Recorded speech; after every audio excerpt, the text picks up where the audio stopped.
Now, for the past 4 decades, think Caterham, and you'd have thought this, the Super 7 behind me. But today, Caterham is changing.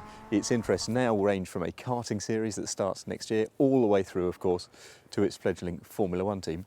And its range includes this, the SP300R. Now, this will be the basis of a one-make race series from next year, but can also be bought just as a track day weapon. It's a pretty serious weapon to have on a track day, isn't it? So let's find out what it's like.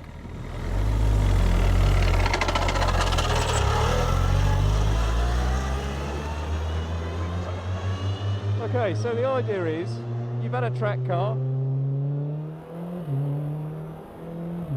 might be a 911 Turbo GT3, and you kind of think you've got the best out of it.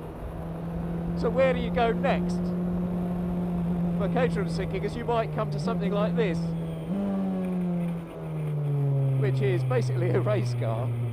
Lola have done the chassis. It's got a sort of aluminium honeycomb monocoque chassis, supercharged Duratec engine, which actually means it's not too loud, which is essential for a lot of track days, increasingly so, I think.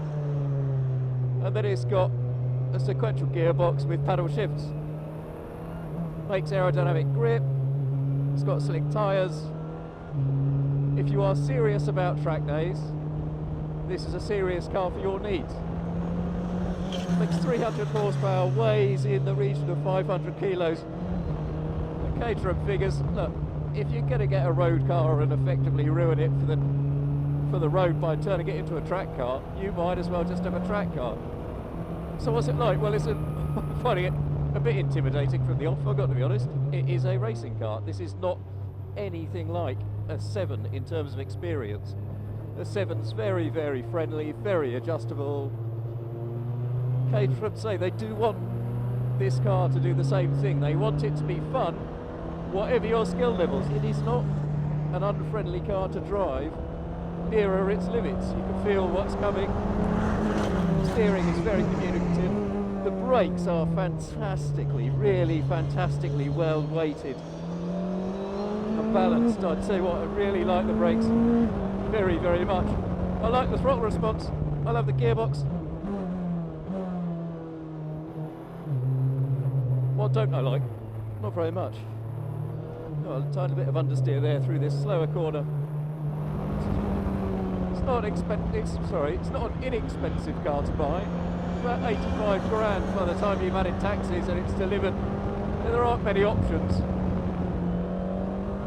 And if you think your skill level is done in a road car, then this gives you absolutely something else to get used to, because there's the whole aero package. That means the faster you go around a corner, the faster the aero enables you to go around a corner, because the grip builds up with it. And the faster you go, the more enjoyable it gets. But I think you can have fun stroking it around. There's a lot to enjoy. The view's great. You know, when I first got in this car half an hour ago, it was very, very intimidated by it. But the more I've got into it, the more I'm enjoying it, I must say. It's a very, very enjoyable experience.